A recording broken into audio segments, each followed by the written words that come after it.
Muy buenos días a todos. Vamos con otro análisis. Estamos a miércoles 6 de julio y bueno, hoy quiero hacer un vídeo, quiero hablar un poco de más el tema macroeconómico porque me ha preguntado bastante gente que qué opino de lo que va a ocurrir o cómo puede afectar una recesión en el Bitcoin y demás, ¿no? A ver, yo soy sincero. Creo que viene una crisis económica muy gorda. Lo llevo comentando mucho tiempo con amigos y demás, familia. Creo que para octubre, finales de verano, para octubre, otoño, creo que va a venir una crisis financiera bastante gorda, ¿no? La gente no es consciente, la gente está gastando, porque bueno, venimos de una pandemia en la que hemos estado encerrados, pero la gente no es consciente de la que se nos viene encima, ¿no? Hay tres indicadores que a mi juicio son claves para, para determinar si viene algo complicado o no, y son tres cosas que las voy a comentar. La primera es que el dólar está subiendo mucho con respecto a todas las monedas. Si nosotros analizamos el euro dólar acaba de tocar mínimos desde el 2022, desde el 2002, perdonad. La última vez que habíamos estado en donde estamos ahora fue justo en julio de 2002, que tocamos incluso los 0,91, ¿no? No habíamos estado por debajo, el euro no había estado por debajo del dólar, pues prácticamente desde... estamos en 1,02, ¿no? Por lo tanto, ahora mismo el euro está un poquito por encima del dólar, pero no habíamos estado en estos niveles desde septiembre de 2002, ¿no? Es bastante preocupante que ya no solo con el euro, con otras monedas también, la libra dólar deteriorándose bastante, y eso pues no es buena señal. El hecho de que el dólar esté resurgiendo, eso es una señal bastante mala. ¿Qué otra señal es bastante mala también? El precio de los commodities. Los commodities son las materias primas. Si nosotros analizamos, por ejemplo, el azúcar cayendo, el precio de ayer del petróleo también bajando ayer con fuerza. El copper también, bajada con muchísima fuerza. El gas natural, fijaros la caída que llevamos los últimos 5 días. Que empiecen las materias primas a caer con fuerza, que el dólar americano empiece a coger fuerza y que encima los índices veamos deterioro como hemos estado viendo en el SP500 y en el Nasdaq, son indicadores macroeconómicos bastante complicados, ¿no? Si a eso le sumamos la inflación que tenemos ahora mismo en el mundo, en este caso en España tenemos un 10 y pico por ciento de inflación, pues básicamente para ser bien claritos, el dinero que tenéis en el banco está perdiendo anualmente un 10%, se está devaluando un 10%, siendo sinceros, ¿no? A todo esto, los datos de empleo no están muy allá, ¿no? Hemos visto datos de empleo que no son tremendamente buenos, teniendo en cuenta que en julio, los meses de junio, julio, agosto en España son meses que crece el empleo simplemente por el tema del turismo, ¿no? Entonces, dicho esto, ya no solo en España, creo que a nivel global viene una crisis económica muy gorda. También os tengo que decir que son los momentos donde uno puede capitalizar y generar más profit. ¿Qué quiero decir con esto? Pues que yo voy a buscar sobre todo en el SP500, en el Nasdaq, en el Dow Jones, en el propio Bitcoin, voy a buscar entradas en compras según vaya cayendo. ¿Qué es lo que voy a hacer yo, por ejemplo? No es un consejo financiero ni mucho menos, pero yo tengo órdenes de compra en el SP500 desde toda esta zona, que ya las tengo marcadas. Desde los 3.200 prácticamente hasta los 3.600 voy a ir comprando, ¿no? ¿Por qué? Porque también hemos visto y al final sabemos que todos los mercados financieros están inflados. ¿Cómo es posible que cuando pasó lo de la pandemia, que empezó tanto Europa como Estados Unidos empezaron a imprimir dólares, vimos una caída del SP500 desde los 3.200 prácticamente hasta los 2.000, y luego vimos una recuperación del SP500 que era una recuperación ficticia de un 100 y pico por ciento? No es normal esta subida teniendo en cuenta el panorama macroeconómico. Esta subida del SP500 no tiene ningún tipo de sentido, y si lo miramos en el Dow Jones, 3/4 de lo mismo. Esta subida de aquí no tiene ningún sentido teniendo en cuenta la producción, teniendo en cuenta cómo se está imprimiendo dinero. No tenía mucho sentido. Cuando tú imprimes dinero, al final esto es pan para hoy, hambre para mañana. Al final, ¿qué es lo que tiene que hacer la Fed? Ir retirando dinero según se va subiendo la inflación. Sube la inflación, retiras dinero del mercado. Al retirar el dinero del mercado hay menor capacidad de ahorro, ¿no? Al final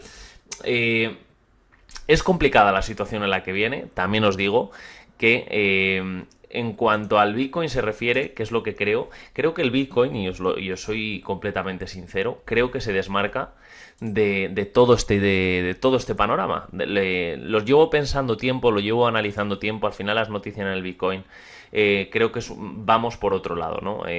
Sí, se ha estado correlacionando mucho al SP500 con el Bitcoin, pero al fin y al cabo creo que son dos activos completamente diferentes. Y creo, y me estoy empezando a inclinar, que mucha gente está hablando de que el Bitcoin se va a ir mucho más abajo, se va a ir mucho más abajo, se va a ir mucho más abajo, y estoy empezando a ver indicadores técnicos de que nos dicen de que estamos al final del mercado bajista, ¿no? Lo que sí es verdad que no estamos viendo ese impulso, ¿no? Y ese impulso puede venir cuando menos nos lo esperemos, ¿no?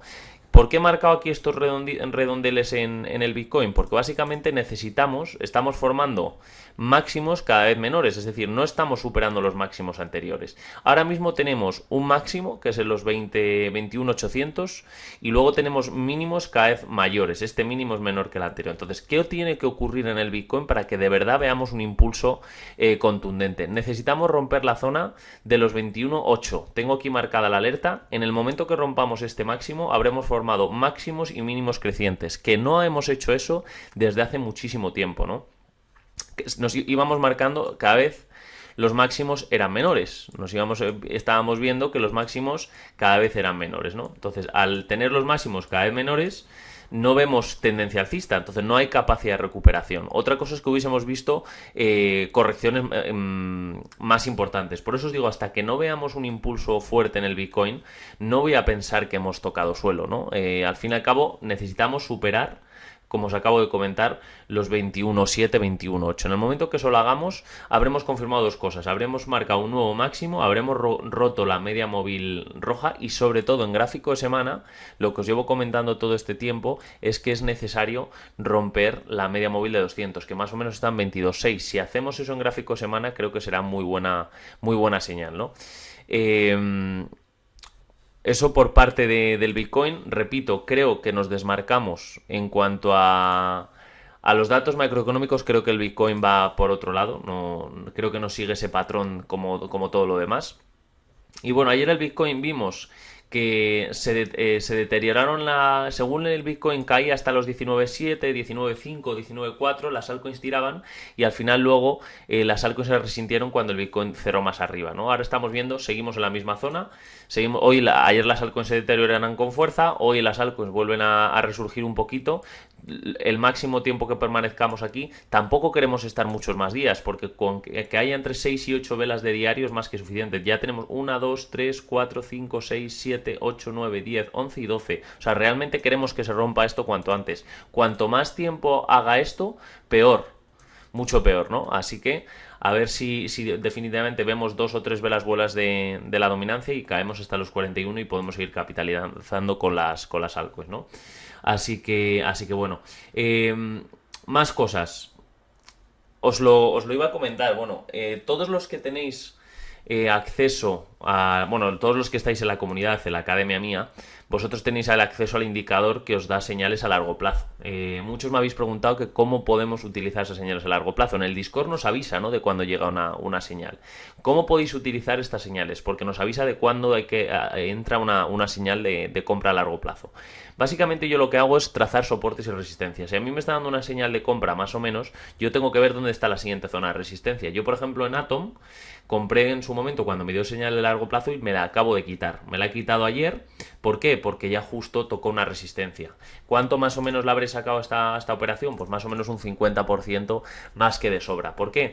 Porque es probable que en la zona en la que estamos hemos visto rebotes muchas veces. Ha actuado de resistencia, ha actuado de soporte, así que no me extrañaría que ahora Atom siguiera ese mismo patrón. Por ejemplo, otras que nos haya dado señales a largo plazo. Vamos a ver si encontramos alguna. Esta, por ejemplo, Comp, que ha dado varias señales a largo plazo, una aquí y dos aquí. ¿Qué es lo que puedes hacer cuando tú entras una señal en compra y te vuelve a dar otra señal de compra? Pues básicamente esto es una estrategia que puedes utilizar sobre todo para acumular. Por si, por ejemplo, en el caso de que a alguien le guste Comp, yo entro aquí, luego vuelvo a entrar, pues mi precio medio más o menos viene siendo aquí. Fijaros que luego al final te acaba subiendo un 23% sobre tus dos entradas, ¿no? Con lo cual lo que puedes hacer es ir ponderando según va cayendo, porque estas entradas a largo plazo no os quiero decir el porcentaje de acierto que tienen porque es muchísimo y alguno me va a llamar un loco, pero son muy altas, muy altas. Y muchas se suelen cerrar en el momento. Esta, por ejemplo, de día da una señal aquí y no os quiero decir la vela que hizo un 200 y pico por cien, pero no hay que buscar ese 200%, hay que ver dónde estaba la próxima resistencia. Yo, por ejemplo, en día veo que aquí había una zona de soporte, de resistencia, pues si has entrado aquí, pues buscar en día más o menos un 70%. Yo no buscaría un ciento y pico porque lo más probable es que nunca te llegue a eso, o si te llega, oye, pues has tenido suerte, ¿no? Pero las señales estas que os digo a largo plazo funcionan muy bien. También señal aquí, nos cae primero un 17%, pero luego al final te acaba subiendo un ciento y pico por cien. ¿Qué es lo que haría yo en esto? Pues fácilmente yo veo que aquí hay una zona de soporte y resistencia, que es esta de aquí.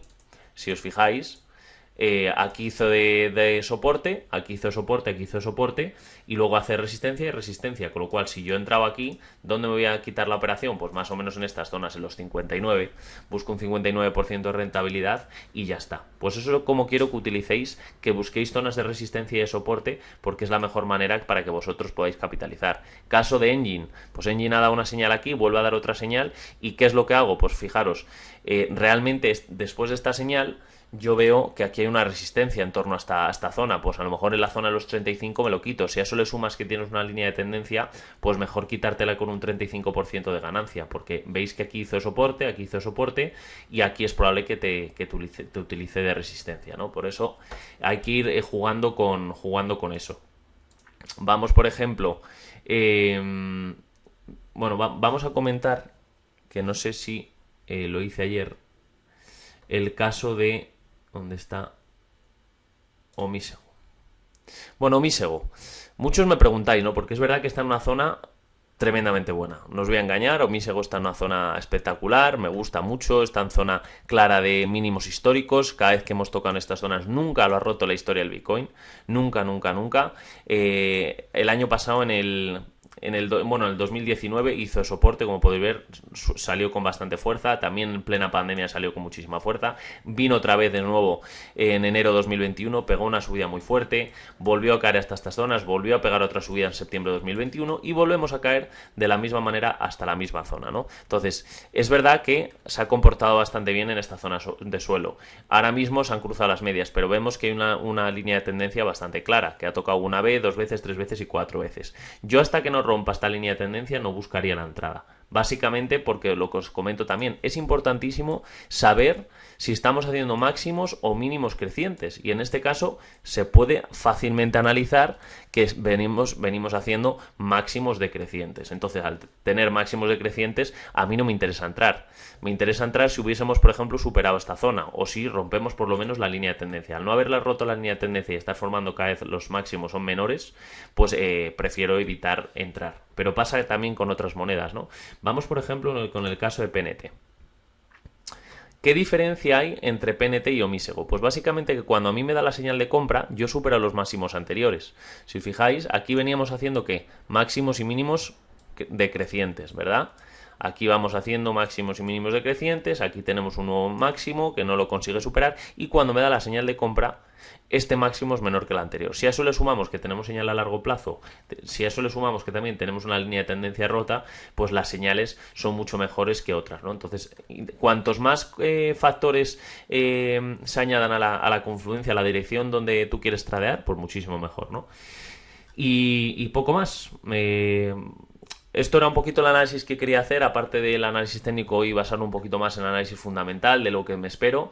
Yo soy sincero, creo que viene, como os acabo de comentar, una crisis muy gorda. Mi recomendación, a lo que voy a hacer yo a título personal, es intentar ahorrar lo máximo posible este año, sobre todo desde octubre y sobre todo 2023. Y si me permitís un consejo a título, bueno, no, he estudiado economía y finanzas, tengo doble grado en eso en Estados Unidos. No me considero un experto espectacular en análisis macroeconómico, pero bueno, no me ha ido mal con lo que he hecho en mi vida en ese aspecto. Y lo que os digo es que a nivel de real estate, de inmuebles, es un buen momento para vender, porque también hay una burbuja bastante grande a punto de explotar. Y a lo mejor esperar a finales del año que viene, 2023, para buscar compras en el caso de que se haya pegado un batacazo bueno. Así que nada, os dejo con esto, espero que os sirva de ayuda y nos vemos en el siguiente análisis. Salud.